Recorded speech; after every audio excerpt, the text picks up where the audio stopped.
കഥ പറയാൻ പോവാണ്. കഥയുടെ പേരാണ് ദാഹിച്ചിരിക്കുന്ന കാക്ക. ഒരിക്കൽ കാട്ടിൽ കൂടെ കാക്ക പറന്നു പോയായിരുന്നു. അപ്പൊ കാക്ക പറന്നു പോയപ്പോ കാക്കക്ക് ദാഹിക്കാൻ തുടങ്ങി. അപ്പൊ കാക്ക എല്ലാവർക്കും നോക്കി. ഒരു മരത്തുമ്പ കയറി നിന്ന് വെള്ളം എന്താന്ന് നോക്കി.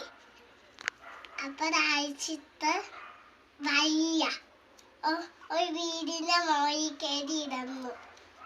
എന്നിട്ട് ഒരു കുളം കണ്ടായിരുന്നു. ഇച്ചിരി വെള്ളമായിട്ടാ.